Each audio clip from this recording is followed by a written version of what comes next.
अस्सलाम वालेकुम प्यारे दोस्तों। अगर हमें बास्केटबॉल सीखना है तो माइकल जॉर्डन को स्टडी करना पड़ेगा। इन्वेस्टमेंट सीखनी है तो वो सारी बुक्स पढ़नी चाहिए जो वॉरेन बफेट ने पढ़ी थी। इनोवेशन और नए डेयरिंग आइडियाज़ को एग्जीक्यूट कैसे करना है, अगर ये सीखना है तो हमें एलॉन मस्क को स्टडी करना पड़ेगा। लेकिन अगर हमें स्ट्रॉन्ग माइंड चाहिए, सुपर फोकस्ड काल्म माइंड चाहिए, तो हमें यह सीखना पड़ेगा कि मॉन्क्स कैसे सोचते हैं। इसके लिए हमें मॉन्क बनने की ज़रूरत नहीं है, बस हमें यह सीखना है कि वह सोचते कैसे हैं।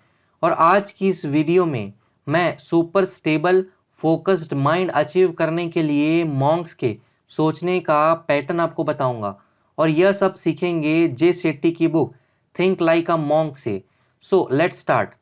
तो super calm and focus mind achieve करने के लिए सबसे पहला स्टेप आता है नंबर 1, लेट गो, यानी चीज़ों से ज़्यादा प्यार ना रखो।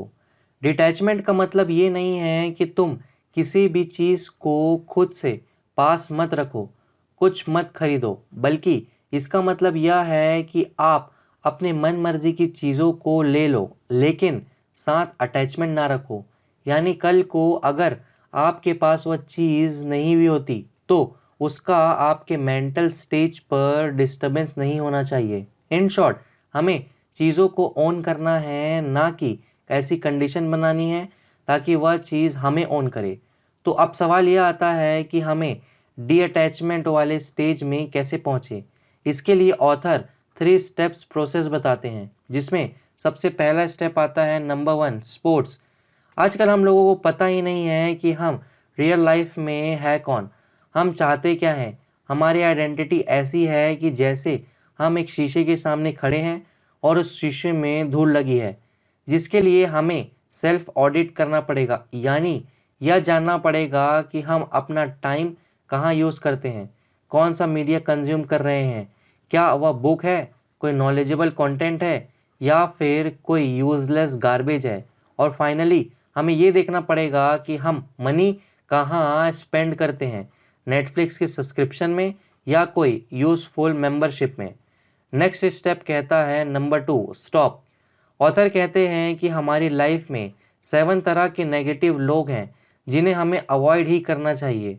जिनमें सबसे पहला आता है नंबर 1, कंप्लेनर्स, जो कहते हैं यार आज का दिन मेरी ज़िंदगी का सबसे बुरा दिन है। दूसरे टाइप ऑफ लोग हैं नंबर 2, कैंसलर्स, जिन्हें हम यह बोलें कि यार तो आज बहुत अच्छा दिख रहा है, तो वह बोलेगा क्यों, कल अच्छा नहीं दिख रहा था। थर्ड टाइप के लोग आते हैं कैजुअलिटीज़, यानी जिन्हें लगता है कि पूरी दुनिया उनके खिलाफ है, उन्हें अनसक्सेसफुल बनाने के लिए कोई साजिश रची जा रही है। नंबर 4, क्रिटिक्स, जो हमें कहते हैं मुझे तुम्हारा ओपिनियन नहीं चाहिए, समझे। नेक्स्ट आते हैं कमांडर्स, या वह लोग हैं जो चाहते हैं बस पूरा दिन आप इनके साथ ही टाइम वेस्ट करते रहो। नेक्स्ट कैटेगरी है कॉम्पिटिटर्स, जो कहते हैं मेरी सक्सेस तेरी सक्सेस से बड़ी है। सेवन्थ कैटेगरी के लोग हैं कंट्रोलर्स, वह कैटेगरी के लोग हैं जो चाहते हैं कि बाकी सब लोग उन्हीं की मर्ज़ी से चले।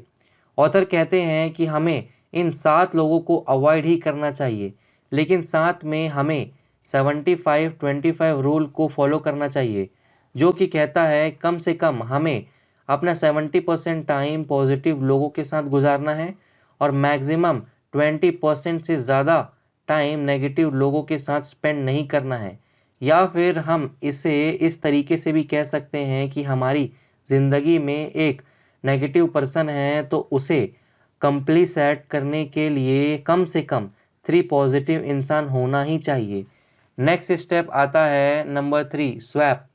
इसमें ऑथर कहते हैं कि अब हमें नेगेटिव एनवायरनमेंट को स्वैप करना है पॉजिटिव एनवायरनमेंट से, जिसके लिए हम 2S फार्मूला को फॉलो करना है। इस 2S में सबसे पहला S है कंट्रोल योर साइट, यानी सुबह उठते ही हमें अपना फ़ोन नहीं देखना चाहिए, बल्कि कोई पॉजिटिव कोटेशन या कोई आर्ट वर्क या कोई नेचर का सीन या फिर अपनी फैमिली की पिक्चर देखनी चाहिए। सेकेंड आता है कंट्रोल योर सेंस, यानी अपने आसपास ऐसी खुशबू का एनवायरनमेंट रखें जो हमें पॉजिटिव चीज़ों की याद दिलाते रहे, जैसे लेवेंडर एंड यूकैलिप्टस। स्टेप 2 आता है नंबर 2, ग्रो। ऑथर कहते हैं कि हमें लाइफ में ग्रो करना है तो हमें अपने धर्म को फॉलो करना पड़ेगा, जिसमें धर्म का मतलब रिलीजन नहीं बल्कि वरना प्लस सेवा है। वरना का मतलब है हमारा पैशन या कोई एक्सपर्टीज, और सेवा का मतलब है दुनिया की सर्विस। यानी हम सब ग्रो तब होंगे जब हम अपने एक्सपर्टीज से लोगों की हेल्प करेंगे। और ऑथर की यह डेफिनेशन जापानीज के कंसेप्ट इचिगाई के जैसी ही है। और जब हम अपना यह धर्म अपनाते हैं तब हम हर दिन एक्चुअल में हैप्पीनेस के स्टेज में पहुंच सकते हैं। ग्रो होने के लिए ऑथर हमें बेस्ट डेली रूटीन्स भी बताते हैं, जो कि है 1, एक दिन पहले ही शाम को डिसाइड कर लो कि नेक्स्ट डे हमें अचीव क्या करना है। सेकंड, हमें 4 चीज़ों के लिए टाइम निकालना ही चाहिए, जिसमें टी से पहले आता है थैंकफुल, यानी हर रोज़ तुम्हारी लाइफ में क्या पॉजिटिव हो रहा है उसके लिए टाइम निकालो। आई यानी इनसाइट के लिए टाइम निकालो, जिसमें हम बुक्स या ऑडियो बुक्स को सुन सकते हैं। एम यानी मेडिटेशन के लिए टाइम निकालो, चाहे वह दिन में सिर्फ 10 मिनट ही क्यों ना हो। एंड ई यानी एक्सरसाइज के लिए टाइम निकालो, फिर चाहे वो 15 मिनट की एक्सरसाइज क्यों ना हो। तो बेसिकली यहाँ पे जो मेडिटेशन का मतलब है, तो जो हमारे मुस्लिम भाई बहन हैं वो लोग पर्टिकुलर नमाज का टाइम निकालिए, आपके लिए वो इनफ है। सो फाइनली माइंड को बेस्ट स्टेज में पहुंचाने के लिए नेक्स्ट स्टेप आता है नंबर 3, गिव। ऑथर अपनी एक स्टोरी बताते हैं कि जब वह मॉन्क बनने गए थे, वहाँ पर उनके टीचर ने उन्हें और उनके बाकी बैचमेट से कहा कि तुम सब इस पेपर में अपनी लाइफ का एक ऐसा इंसिडेंट लिखो जो तुम्हें लगता है कि जो तुम डिज़र्व नहीं करते थे। इस पर पहले तो सब कंफ्यूज हो गए, लेकिन फिर सब अपनी लाइफ का इंसिडेंट लिखने लग गए। जे शेट्टी ने अपनी लाइफ का वो एक्सपीरियंस लिखा जहाँ पर उनको उनके फ्रेंड ने धोखा दिया था। उनके बैचमेट ने एक स्टोरी लिखी जिसमें वह अपनी बहन की प्री मैच्योर डेथ के बारे में मेंशन किया था।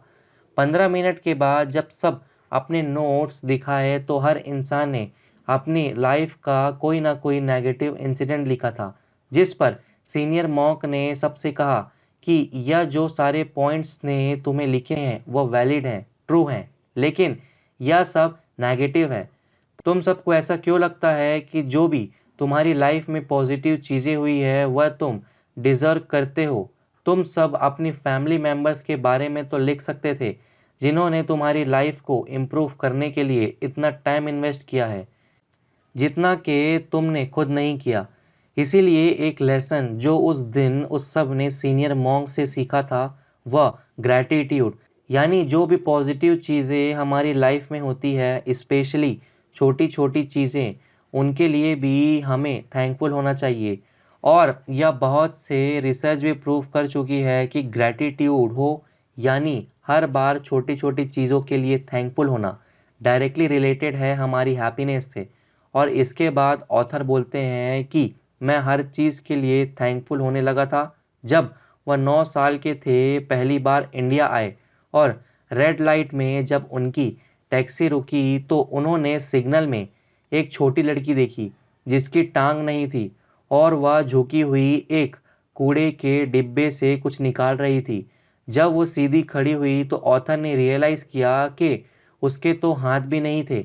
उसके बाद जब ऑथर 5 स्टार होटल में पहुंचे जहां पर उन्हें रुकना था, तो वहां पर एक बच्चा अपने पेरेंट्स पर गुस्सा हो रहा था कि उसे मेनू में दी गई कोई भी चीज़ पसंद नहीं आ रही है। यह इंसिडेंट उन्हें बाद में याद आया जब उन्होंने मॉन्क की ट्रेनिंग ली।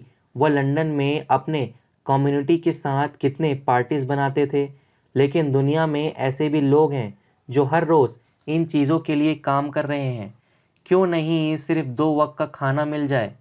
सीनियर मॉन्क के दिए हुए लेसन्स के बाद ऑथर छोटी छोटी चीज़ों के लिए भी थैंकफुल होने लगे। मॉन्क्स की तरह भी जो बड़े इस्लामिक स्कॉलर्स हैं, जो उलेमाए दीन हैं, वो भी कहते हैं कि हमें अल्लाह का शुक्र अदा करते रहना चाहिए। जो भी चीज़ें अल्लाह ने हमें दी है उसका ग्रैटिट्यूड शो करना है, हमें शुक्र अदा करना है। और दिन का कुछ समय हमें वो चीज़ों के बारे में सोचना चाहिए जो अल्लाह ने हमें दी है। और अगर हम औरों की अचीवमेंट में भी खुश हो जाते हैं तो हमारी हैप्पीनेस 50 टू 60 टाइम बढ़ जाती है। और इतना ही नहीं, इससे हमारे रिलेशनशिप बाकी लोगों के साथ स्ट्रॉन्ग भी हो जाते हैं। इन शॉर्ट, अगर हमें एक मॉन्क की तरह सोचना है तो हमें एक मॉन्क की तरह सर्व भी करना पड़ेगा, जिसका मतलब है बिना मतलब के लोगों को सर्व करना। तो दोस्तों, इस वीडियो में हमें एक मॉन्क की तरह फोकस और काल्म माइंड को अचीव करने के लिए 3 स्टेप देखे हैं। फर्स्ट है लेट गो, सेकंड है ग्रो एंड थर्ड है गिव। लेट गो में हमने 3 स्टेप देखे थे। Sport, stop, swap. स्पोर्ट का मतलब यह था कि सेल्फ ऑडिट करो कि हम अपना टाइम कहाँ स्पेंड कर रहे हैं, कौन सा मीडिया कंज्यूम कर रहे हैं और मनी कहाँ स्पेंड कर रहे हैं। एक बार जब हम सेल्फ एनालिसिस कर लेते हैं तो हमें नेक्स्ट स्टॉप करना है। उन सभी चीज़ों को स्टॉप करना है जो लाइफ में हमें नेगेटिविटी देती है, जिनमें 7 तरह के लोग हैं, जो है complainers, cancelled, casualties, critic, commandos, competitors and controllers. और 75-25 रूल कॉन्शियसली फॉलो करना है, यानी कोशिश करनी है कि हम मिनिमम 70% टाइम पॉजिटिव लोगों के साथ स्पेंड करें और 20% से ज़्यादा टाइम स्पेंड हम नेगेटिव पर्सन के साथ ना करें। स्टेप 2 था ग्रो। ये सिंपल स्टेप में हमने देखा था कि हम ग्रो तभी कर सकते हैं जब हम धर्म को फॉलो करेंगे। और धर्म का मतलब रिलीजियस नहीं, इसका मतलब है वर्ना प्लस सेवा, यानी अपने एक्सपर्टाइज को या स्किल को दूसरों की मदद के लिए यूज़ करना। इसमें हमने यह भी देखा था कि हम 4 चीज़ों के लिए भी टाइम स्पेंड करना चाहिए, जिसमें टी का मतलब था थैंकफुल होने के लिए या वो चीज़ें जो हमें मिली है। आई यानी इंसाइट के लिए, जैसे बुक्स या ऑडियो बुक सुनने के लिए। एम यानी मेडिटेशन के लिए टाइम निकाले। ई यानी एक्सरसाइज के लिए टाइम निकाले। एंड फाइनली जो थर्ड स्टेप है वो है गिव, यानी अनकंडीशनल लोगों के लिए सर्विस दो। यह मत सोचो कि अगर हमने किसी से कुछ लिया है तो उसे भी हमारे लिए कुछ करना ही चाहिए। Do not worry, nature reciprocate करती है, यानी जो आप अच्छा करोगे वह वापिस हमारी लाइफ में आएगा ही आएगा। इसमें हमने देखा था कि अगर हम औरों की खुशी में खुशी होते हैं तो हमें बहुत से चांसेस मिलेंगे खुश होने के, वरना सिर्फ हम अपनी खुशियों में खुश होते रहेंगे तो हमें 1 या 2 चांसेस ही मिलेंगे पूरे साल में। एनीवेज दोस्तों, अगर आपको लगता है कि आपके किसी फ्रेंड या फैमिली मेम्बर के काम आ सकती है ये वीडियो, तो उनको आप ज़रूर शेयर कर दीजिए। अगर आप ऐसी नॉलेजेबल वीडियो मिस नहीं करना चाहते हैं तो हमारे चैनल को सब्सक्राइब करके बेल आइकन का बटन ज़रूर दबा दीजिएगा, ताकि इसी तरह की वीडियोस आपको मिलती रहे। आपने मुझे इतना समय दिया उसके लिए थैंक यू वेरी मच।